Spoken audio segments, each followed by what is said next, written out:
Assalamualaikum warahmatullahi wabarakatuh. Sebelum masuk presentasi dengan materi tentang revolusi industri, evolusi web, dan analisis SWOT teknologi, izinkan terlebih dahulu memperkenalkan diri. Nama saya Arfan Dwi Putra dari Prodi Manajemen dengan nomor NIM 2892 150 210. Dan yang terhormat dosen pengampu Bapak Muhammad Taufan Nugroho. Baik, langsung saja masuk ke materinya. Pada topik pembahasan kali ini saya akan membahas tentang revolusi industri 1.0 hingga 4.0. Yang kedua, evolusi web 1.0 hingga 4.0. Dan yang terakhir akan membahas tentang analisis SWOT teknologi. Pada video ini saya langsung mengambil poin pada saat terjadinya revolusi industri dan evolusi web dan analisis SWOT teknologi fintech. Revolusi industri 1.0 hingga 4.0. Revolusi industri adalah perubahan besar dan radikal terhadap cara manusia memproduksi barang. Baik, langsung saja masuk ke materi yang pertama tentang revolusi industri 1.0. Ada 5 poin yang saya ambil dari internet. Yang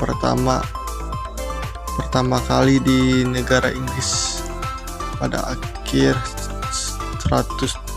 1770-an.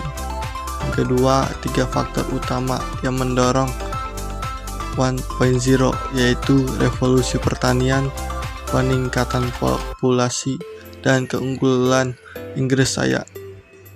Yang ketiga, proses yang dimulai dengan ditemukannya lalu digunakannya mesin uap dalam proses produksi barang. Yang keempat, mengubah masyarakat dunia dari masyarakat agraris di mana mayoritas masyarakat bekerja sebagai petani menjadi masyarakat industri. Dan yang terakhir, tenaga otot sudah digantikan dengan mesin uap. Berikut adalah contoh dari penampakan mesin uap yang menjadi pijakan utama revolusi industri pertama. Berikutnya ada materi tentang revolusi industri 2.0. Ada 5 poin yang saya ambil. Revolusi industri 2.0 yang terjadi di awal abad ke-20-an. Yang kedua, tenaga uap mulai digantikan tenaga listrik. Produksi paralel diganti dengan serial. Yang ketiga, terciptanya lini produksi atau assembly line yang menggunakan ban berjalan atau conveyor belt di tahun 1913. Yang keempat, produksi Ford Model T secara massal. Dan yang terakhir, ribuan tank, pesawat, dan senjata tercipta dari pabrik-pabrik yang menggunakan lini produksi dan ban berjalan. Berikut adalah contoh pijakan dari revolusi industri 2.0. Berikutnya revolusi industri 3.0. Ada 5 poin. Yang pertama, revolusi industri 3.0 ditandai dengan adanya mesin yang bergerak dan berpikir secara otomatis, yaitu komputer dan robot. Yang kedua, komputer yang bisa diprogram pertama yang bernama Colossus adalah mesin raksasa sebesar sebuah ruangan tidur. Yang ketiga, penemuan semikonduktor, disusul transistor, lalu integrated circuit IC yang membuat ukuran komputer semakin kecil. Yang keempat, perubahan dari ekonomi industri menjadi ekonomi informasi. Yang kelima, penipuan digital yang menggunakan komputer. Berikut adalah gambaran foto komputer Colossus yang menjadi pijakan awal revolusi industri 3.0. Berikutnya revolusi industri 4.0. Pertama kali digunakan di pabrik dalam pemeran industri Hannover Messe di kota Hannover, Jerman di tahun 2011. Yang kedua, revolusi ini adalah perpaduan kemajuan dalam kecerdasan buatan dan disebut dengan AI, robotika, Internet of Things atau IoT, percetakan tridimensi, rekayasa genetika, komputasi kuantum, dan teknologi lainnya. Yang ketiga, internet. Yang keempat, kemajuan teknologi juga menciptakan 1001 sensor baru. Yang kelima, cloud computing. Berikut salah satu contoh dari revolusi industri 4.0, yaitu fingerprint. Yang kedua adalah evolusi web 1.0 hingga 4.0. Evolusi web adalah website yang didedikasikan untuk menggambarkan sejarah dan perkembangan web yang dibuat dengan teknologi HTML5. Yang pertama pembahasannya evolusi web 1.0. Ada 5 poin. Yang pertama, halaman web yang statis. Yang kedua, halaman masih didesain sebagai HTML murni. Yang ketiga, masih menggunakan form yang dikirim melalui email. Yang keempat, pertama kali digunakan dalam aplikasi World Wide Web. Berikutnya ada evolusi web 2.0. Yang pertama, web sebagai platform. Yang kedua, data sebagai pengendali utama. Yang ketiga, mudah untuk digunakan dan diadopsi oleh user. Yang keempat, efek jaringan yang diciptakan oleh arsitektur partisipasi. Selanjutnya ada evolusi web 3.0. Pertama, ada dukungan teknologi tridimensi animasi. Yang kedua, manusia dapat berkomunikasi dengan mesin pencari.